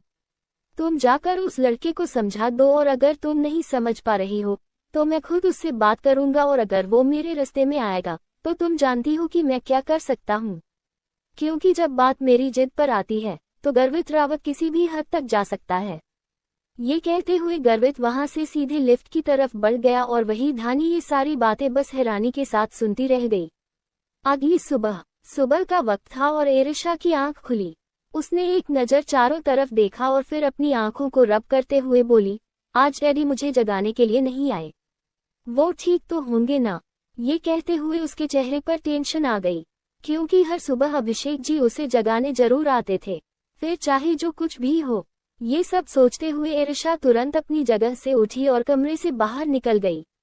वो लगभग दौड़ते हुए नीचे की तरफ आई, लेकिन जैसे ही वो नीचे पहुंची, सामने का नजारा देखकर उसके भाव बदल गए और उसकी आंखों में फिर से डर आ गया। उसने धीरे से कहा, डैडी आप ठीक तो हैं ना? इस वक्त अभिषेक जी काफी खुशी के साथ गर्वित की प्लेट में ब्रेकफास्ट सर्व कर रहे थे और ये सब कुछ देखकर एरिशा को बहुत ही गुस्सा आ रहा था। लेकिन तभी अभिषेक जी उसकी आवाज सुनकर बोले, अरे बेटा तुम तो उठ गई, मैं तुम्हें थोड़ी देर में जगाने आने वाला था, तुम अभी तक रेडी नहीं हुई। ये सुनते ही एरिशा ने गुस्से के साथ कहा, मुझे टेंशन हो रही थी कि आपको कहीं कुछ हो तो नहीं गया, पर आप तो यहाँ पर। ये कहते कहते वो गुस्से से गर्वित को देखने लगी और वही गर्वित उसे देख तिरछी स्माइल के साथ बोला, good morning miss Chauhan, I hope आज के इंटरनल टेस्ट के लिए आप रेडी हो और बेस्ट ऑफ लक। ये सुनकर एरिशा ने गुस्से से कसमसाते हुए कहा, thank you so much professor, लेकिन आपकी विश की जरूरत नहीं थी। ये सुनकर गर्वित के चेहरे की स्माइल और भी ज्यादा बढ़ गई, लेकिन दूसरे ही पल अभिषेक जी गुस्से से एरिशा पर चिल्लाए, एरिशा। 29 गर्वित का टॉर्चर एरिशा पर। अब आगे अभिषेक जी के चिल्लाने से इरिशा बिल्कुल चुप हो गई और अभिषेक जी ने गुस्से के साथ कहा, अभी के अभी प्रोफेसर से माफी मांगो। एक तो वो तुम्हें विश कर रहे हैं और ऊपर से तुम उन्हें ऐसे एटीट्यूड दिखा रही हो। भूलो मत, आज का तुम्हारा टेस्ट वही लेने वाले हैं। ये सुनकर इरिशा ने भी गुस्से के साथ कहा, ऐसा तो नहीं है कि अगर मैं उनसे माफी मांगूंगी तो ये जबरदस्ती मुझे एक्स्ट्रा नंबर दे देंगे। जो भी मैं टेस्ट पेपर में लिखूंगी मुझे उसी हिसाब से नंबर मिलेंगे। तो मैं उनसे माफी मांगूं या थैंक यू क्यों कहूं डैडी? अब बस मैं और ये सब कुछ टॉलरेट नहीं कर सकती। ये प्रोफेसर है तो इन्हें प्रोफेसर की तरह ही रहना चाहिए। मुझे इससे कोई लेना देना नहीं है और आप भी इन्हें सिर्फ यहाँ के किराएदार की तरह ट्रीट कीजिए, इससे ज्यादा और कुछ भी नहीं। लेकिन तभी गर्वित गहरी स्माइल के साथ अपनी जगह से उठते हुए बोला, आई थिंक आपकी बेटी बिल्कुल ठीक कह रही है मिस्टर चौहान, मैं इसका प्रोफेसर हूँ तो मुझे सिर्फ प्रोफेसर के तरीके ही पेश आना चाहिए। ये कहते हुए वो इरिशा की तरफ बढ़ा और इरिशा के करीब से गुजरते हुए अपनी सर्द आवाज में बोला, अब मैं बताता हूँ कि मैं किस तरह का प्रोफेसर हो सकता हूँ। इसी के साथ वो वहां से चला गया और इधर इरिशा को कुछ समझ नहीं आया, लेकिन वो गर्वित को इग्नोर करके अभिषेक जी को देखने लगी। तभी अभिषेक जी गुस्से से उसके पास आए और बोले, इनफ, बहुत हो गया, तुम बहुत ज्यादा बिगड़ गई हो, शायद मैंने तुम्हें कुछ ज्यादा ही छूट दे दी। ये सुनकर इरिशा अपनी आंखों में आंसू लाते हुए बोली, डैडी मैंने ऐसा क्या कह दिया जिस वजह से आप मुझसे ऐसे नाराज हो गए? मुझे वो प्रोफेसर नहीं पसंद है, इसलिए मैंने ऐसा बोला। ये सुनकर गुस्से के साथ अभिषेक जी ने कहा, तुम्हें उनके साथ जिंदगी नहीं बितानी है जो तुम पसंद नापसंद देख रही हो। मैंने सिर्फ तुम्हें उनको इज्जत देने के बारे में कहा है और तुम्हें 3 साल अभी उस कॉलेज में पढ़ाई करनी है। अगर तुम प्रोफेसर के साथ अपने रिश्ते अच्छे रखोगी तभी वहाँ तुम्हें कोई प्रॉब्लम नहीं होगी। और भूलो मत, उन्होंने तुम्हारी कई बार जान बचाई है और इसके लिए मैं उनका एहसानमंद रहूंगा।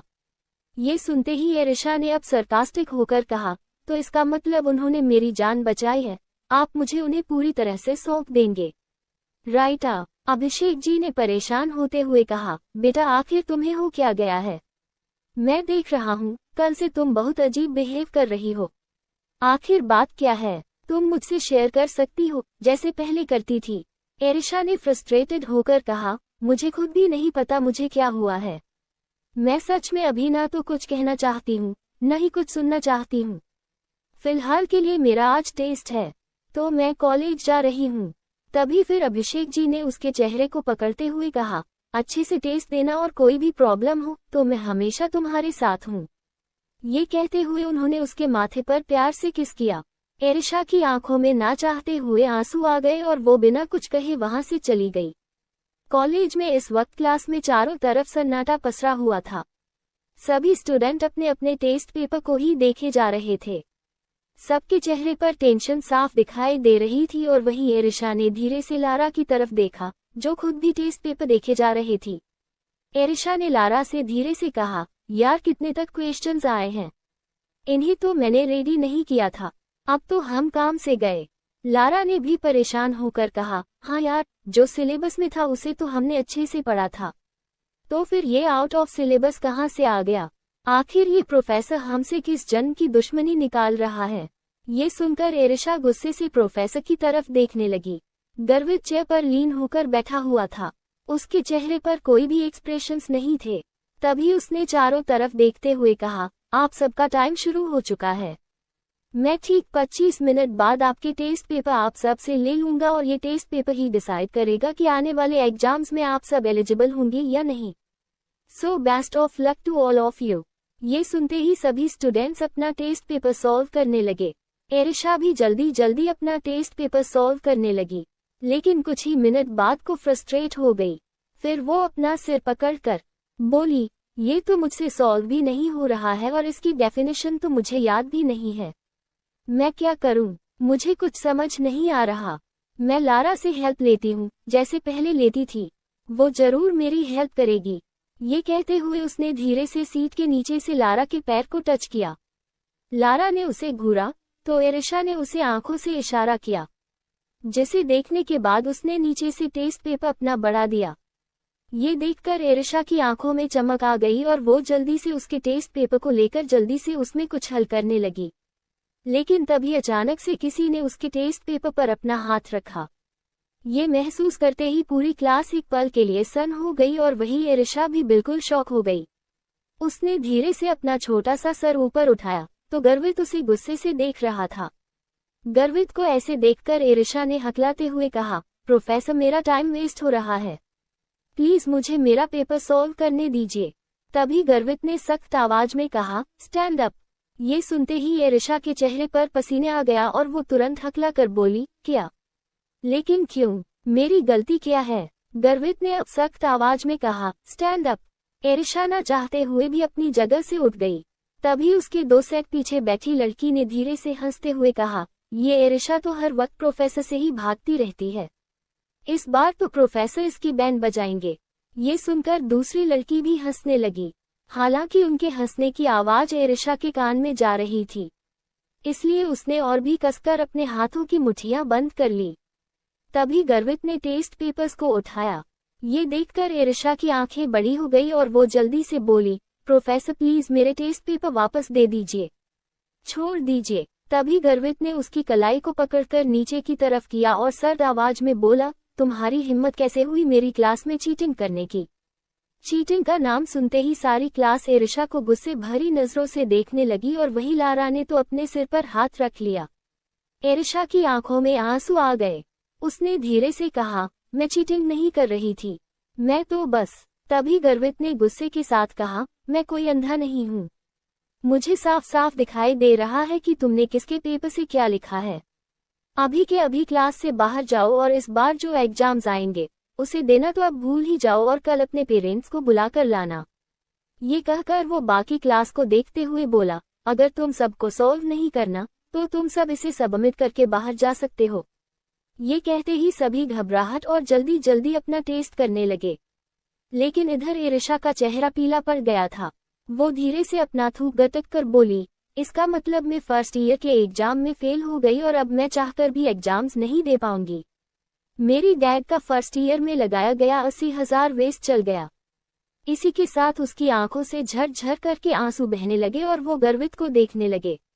गर्वित इस वक्त चेयर पर लीन होकर बैठा हुआ था और उसके बाहरी आंसुओं को देखकर उसके चेहरे पर एक तिरछी स्माइल आ गई। उस स्माइल को देखते ही एरिशा को कुछ एहसास हुआ और उसके चेहरे पर एक नफरत गुस्सा आ गया और सामने की तरफ देखने लगा। लेकिन इधर एरिशा ने मन ही मन गुस्से के साथ कहा, अब मुझे समझ आ रहा है कि इतनी छोटी सी बात पर प्रोफेसर ने मेरे साथ ऐसा क्यों किया। क्योंकि ये मुझे नीचा दिखाना चाहते हैं, मेरी बदतमीजी के लिए मुझे सजा देना चाहते हैं। लेकिन प्रोफेसर मुझे आप इतनी बड़ी सजा देंगे, मैंने कभी नहीं सोचा था। आपको पता है कि मैं अमीर नहीं हूँ, अगर मेरा 1 साल बर्बाद हुआ तो मेरे डैड के लगे पैसे भी बर्बाद होंगे। तो फिर आप मेरे साथ ऐसा क्यों कर रहे हैं? आखिर किस गलती की सजा दे रहे हैं? ये कहते हुए वो वहीं खड़ी होकर रोने लगी। तभी गर्वित ने गुस्से के साथ कहा, तुम बाहर जा सकती हो, तुम्हारी वजह से क्लास में सब डिस्टर्ब हो रहे हैं। ये सुनते ही एरिशा को इंसल्ट महसूस हुई और वो बिना कुछ कहे अपना बैग लेकर सीधे बाहर निकल गई। लारा ये सब कुछ देख रही थी। तभी कुछ ही देर में वो भी अपना पेपर गर्वित की टेबल पर रखते हुए चिढ़कर बोली, मैं आगे के क्वेश्चन हल नहीं कर पाऊंगी, मेरा हो गया, मैं भी बाहर जा रही हूँ। फिर ये सुनकर गर्वित उसे घूरने लगा, लेकिन लारा वहां से गुस्से से चली गई। इधर एरिशा बाहर निकालकर जमीन से टिककर बैठ गई और सिसक सिसक कर रोने लगी। लारा तुरंत उसके पास आए और उसे संभालते हुए बोली, एरिशा प्लीज संभालो खुद को। एरिशा ने रोते हुए कहा, मेरे साथ ही ऐसा क्यों होता है? आखिर मैंने प्रोफेसर का ऐसा क्या बिगाड़ दिया जो वो मुझे हर एक क्लास में परेशान करते हैं?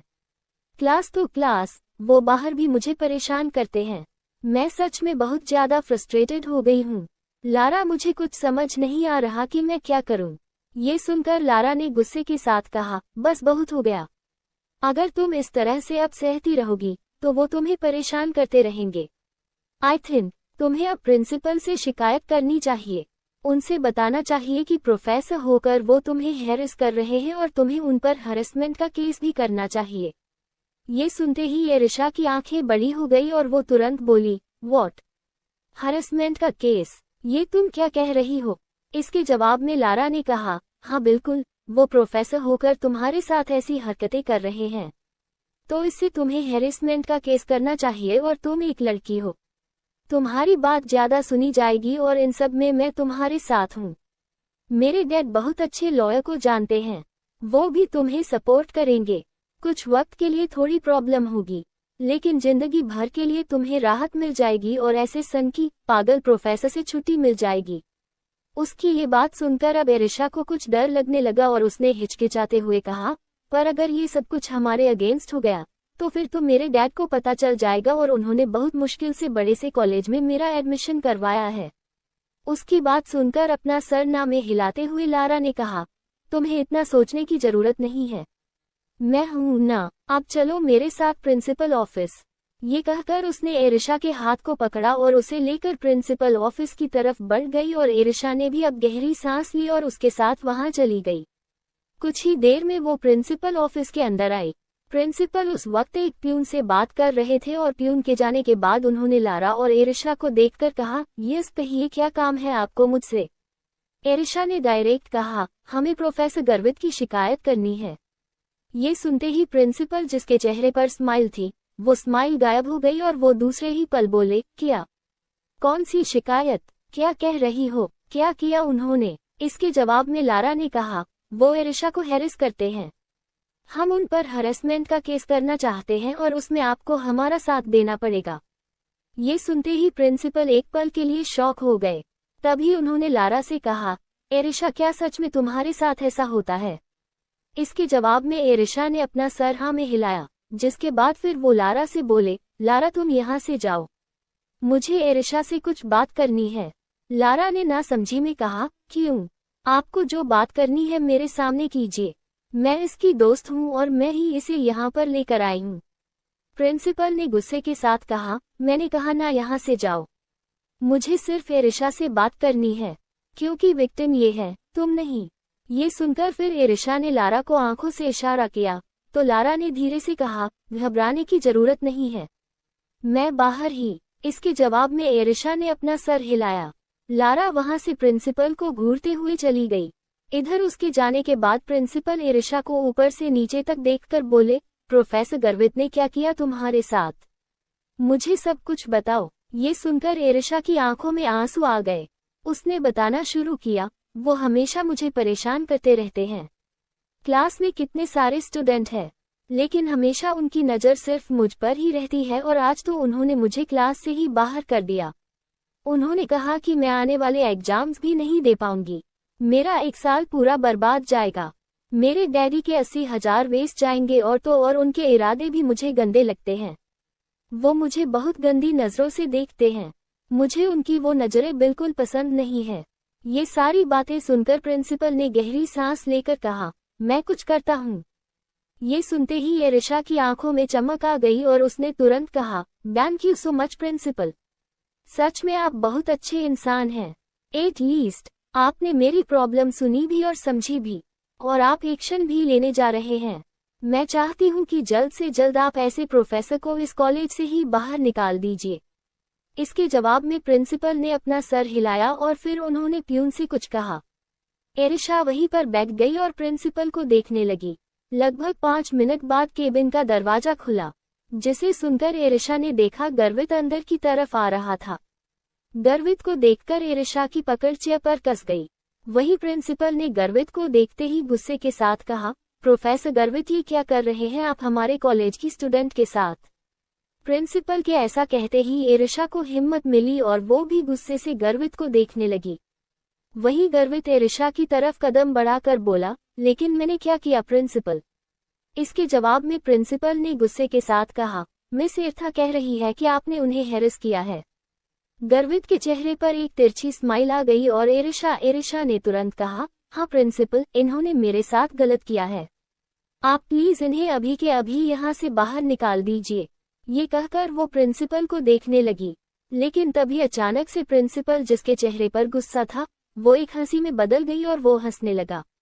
प्रिंसिपल की ऐसी बदलती चाल को देखते ही एरिशा एक पल के लिए बिल्कुल शॉक रह गई। सेकंड चैप्टर चाहिए। 32 मच पॉसेसिव गर्वित।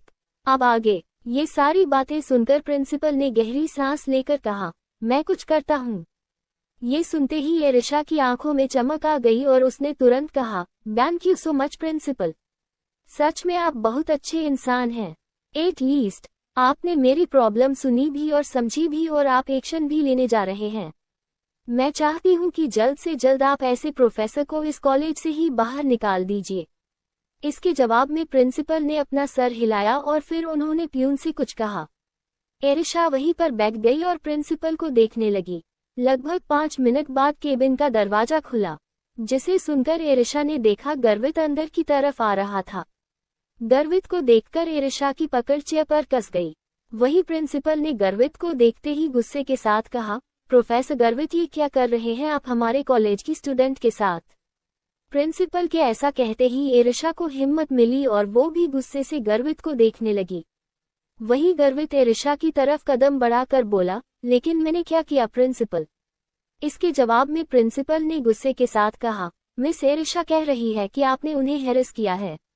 गर्वित के चेहरे पर एक तिरछी स्माइल आ गई और एरिशा ने तुरंत कहा, हाँ प्रिंसिपल, इन्होंने मेरे साथ गलत किया है।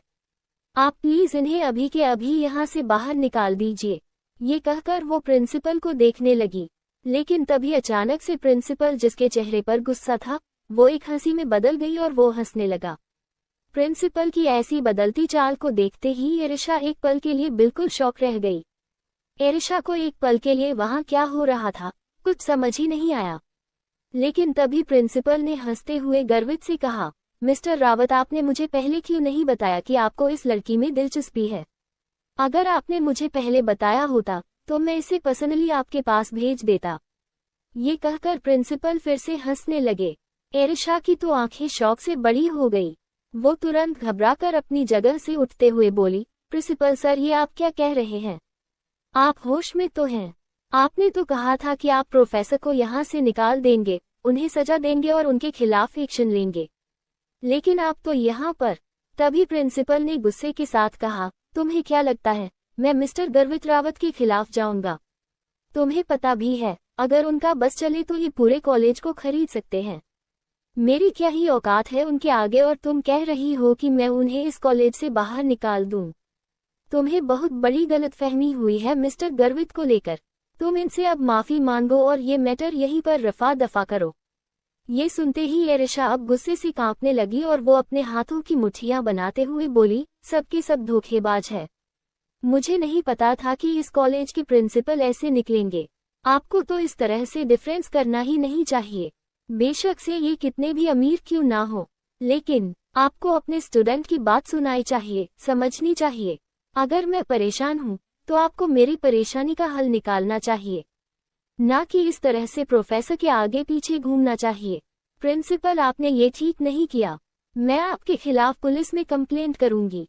ये सुनकर प्रिंसिपल ने हंसते हुए कहा, पुलिस भी हमारा कुछ बिगाड़ नहीं पाएगी। तुम्हें पता भी है, तुम जिस कॉलेज में इस वक्त खड़ी हो वो पूरे एरिया का सबसे टॉप कॉलेज है। यहाँ पढ़ने के लिए पुलिस के बच्चे खुद सपने देखते हैं और तुम कह रही हो कि तुम हमारे खिलाफ पुलिस में जाओगी। तुम्हें शायद नहीं पता, इससे तुम्हारा फ्यूचर बर्बाद हो सकता है। इसलिए तुमने अभी अभी जो इल्जाम मिस्टर रावत के ऊपर लगाया है उसे वापस लो और अभी के अभी मिस्टर रावत से माफी मांगो। ये सुनकर अब एरिशा गुस्से से गर्वित को देखने लगी, जो अभी बहुत ही शांत खड़ा था। उसके चेहरे पर इस वक्त शैतानी साफ दिखाई दे रही थी, जिसे एरिशा साफ साफ नोटिस कर पा रही थी। उसने अपने हाथों की मुट्ठियां बनाई और बोली, मैंने कुछ गलत नहीं किया। अगर किसी ने गलत किया है तो वो आप दोनों हैं। माफी आप दोनों को मुझसे मांगनी चाहिए। मैं कभी माफी नहीं मांगूंगी। ये सुनकर प्रिंसिपल गुस्से से एरिशा की तरफ आते हुए बोले, पागल मत बनो। तुम्हारे बाप के पास इतने पैसे नहीं है कि वो अब कहीं दोबारा तुम्हारा एडमिशन करवा सके, और अगर हमने तुम्हें यहाँ से निकाला तो तुम कहीं की नहीं रह जाओगी। इसलिए समझदारी दिखाओ और प्रोफेसर सर से माफी मांग लो, वरना वो तुम्हारे साथ कुछ भी कर सकते हैं और हम उनके खिलाफ नहीं जा सकते। लेकिन तभी गर्वित उसकी तरफ अपने कदम बढ़ाकर बोला, वैसे तुमने क्या कहा था कि मेरी नजरें गंदी है? तुम्हारे ऊपर किस तरह की गंदी नजरें हैं मेरी? ये कहते हुए वो एकदम से एरिशा की आंखों के सामने आया और उसकी आंखों में आंखें डालते हुए बोला, क्या मैंने तुम्हारे ऊपर गंदी नजर डाली है या फिर मैं तुम्हें? ये कहते हुए उसने एरिशा के आंसुओं को अपनी उंगलियों से टच किया और उसके गालों को मसलते हुए बोला, या फिर ऐसे मैंने तुम्हें हैरेस किया? बताओ कैसे किया मैंने तुम्हारे साथ वो सब कुछ? ये सब सुनकर अब एरिशा कांपने लगी। उसे बहुत ज्यादा तकलीफ महसूस हुई। वो तुरंत अपने कदम पीछे लेकर बोली, आप सबके सब बुरे हो। यहाँ सिर्फ और सिर्फ पैसे देखे जाते हैं। ये कॉलेज से आगे बढ़ रहे यहाँ अच्छे स्टूडेंट की कोई कदर नहीं है और खासकर हम जैसे मिडिल स्टूडेंट की तो बिल्कुल भी नहीं। ये कहकर वो बाहर जाने लगी, लेकिन तभी प्रिंसिपल ने कहा, तो तुम्हारे पापा की मेहनत का क्या तुम्हारे लिए? अगर तुम इस तरह से गई तो वो पूरी तरह से टूट जाएंगे। ये सुनते ही एरिशा के चलते कदम रुक गए और वो लाचारी से बोली, मैं क्या करूं? मुझे कुछ समझ नहीं आ रहा है। अब मैं कहाँ जाऊं? क्योंकि कोई भी प्रोफेसर के खिलाफ नहीं जाएगा और मैं अकेले कुछ भी नहीं कर पाऊंगी।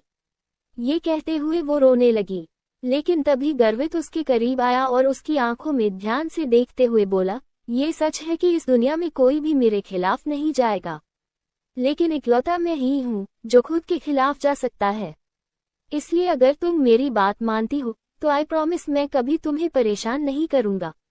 लेकिन अगर तुमने मेरी बात नहीं मानी, मेरे खिलाफ गई और किसी को बॉयफ्रेंड बनाया या किसी को अपने करीब आने दिया, तो इस वक्त तुम्हारे साथ मैं वो करूंगा जिससे तुम किसी को मुंह दिखाने लायक नहीं रहोगी। गर्वित की ऐसी धमकी सुनते ही एरिशा के पैरों तले जमीन खिसक गई और तभी प्रिंसिपल ने कहा, मिस्टर रावत आप फिक्र मत कीजिए। एरिशा को इतना तो समझ आ चुका है कि वो आपके खिलाफ नहीं जा सकती। इसके जवाब में गर्वित तिरछा मुस्कुरा कर बोला, अगर ये मेरे खिलाफ नहीं जाएगी तो फिर मैं भी इसके खिलाफ कुछ नहीं करूंगा। अब ये आपके ऊपर डिपेंड करता है माय लिटिल स्टूडेंट कि आप मेरे खिलाफ जाते हैं या नहीं। ये कहते हुए गर्वित किसी शैतान की तरह मुस्कुराया और एरिशा के चेहरे को थपथपाते हुए टेढ़ी आवाज में बोला, और एक बात तुम सिर्फ मेरी हो और ये मैंने सिर्फ कहने के लिए नहीं कहा है। इसका असर तुम्हें बहुत जल्द दिखेगा, क्योंकि आज से और अभी से कोई भी लड़का तुम्हें आंख उठाकर भी नहीं देखेगा, क्योंकि तुम्हें देखने का हक सिर्फ मुझे है माय लिटिल स्टूडेंट। तुमने पागल कर दिया मुझे। ये कहते हुए वो तिरछा मुस्कुराया और वहां से बाहर निकल गया। इधर एरिशा तो बिल्कुल टूट गई और वो खड़ी रह गई। इधर दूसरी तरफ अभिषेक जी इस वक्त मार्केट में थे। वो मार्केट से कुछ ग्रोसरी का सामान लेकर बाहर निकले और रोड की तरफ आ गए। वो वहां पर खड़े आसपास देखने लगे। आसपास देखते हुए वो रिक्शा का इंतजार कर रहे थे, लेकिन तभी उनके सामने एक बड़ी सी मर्सिडीज कार आकर रुक गई। उस कार को देखकर अभिषेक जी आगे की तरफ जाने लगे, लेकिन वो मर्सिडीज उनके पीछे आने लगी। ये देखकर अभिषेक जी को कुछ समझ नहीं आया और वो ना समझ में बोले, क्या तकलीफ है आपको? आप इतनी बड़ी कार से मेरा पीछा क्यों कर रहे हैं? तभी अचानक से उस कार का विंडो डाउन हुआ और उसके बैक सीट पर बैठे इंसान को देखते ही अभिषेक जी की आंखें बिल्कुल बड़ी हो गई। उनके हाथ में मौजूद वो सामान का थैला नीचे की तरफ जा गिरा। फिर तभी डार्क ब्लू गॉगल्स लगे एक हैंडसम सा इंसान बाहर निकाला और अभिषेक जी को देखकर गहरी स्माइल के साथ बोला, आप मुझे देखकर शॉक क्यों हो गए? क्या आपने उम्मीद छोड़ दी थी कि मैं कभी वापस आऊंगा? अभिषेक जी अपने कदम पीछे लेते हुए बोले, नहीं, ऐसा नहीं हो सकता। तुम वापस नहीं आ सकते। उस इंसान ने नीचे गिरे बैग को झुककर उठाया और मुस्कुराकर बोला, क्यों नहीं आ सकता? मैं अभी भी जिंदा हूँ, सांस ले रहा हूँ और आपकी बददुआओं से तो मैं काफी सक्सेस हो चुका हूँ। मैंने खुद के दम पर कंपनी स्टार्ट कर ली, लग्जरियस लाइफ जी रहा हूँ। ये सब सुनकर अभिषेक ने गुस्से के साथ कहा, तो फिर यहाँ क्या करने आए हो? क्या अपने पैसे का गुमान दिखाने आए हो? इसके जवाब में उस इंसान ने मुस्कुराते हुए अपनी आंखों से गॉगल्स निकाले। वो काफी ज्यादा हैंडसम था।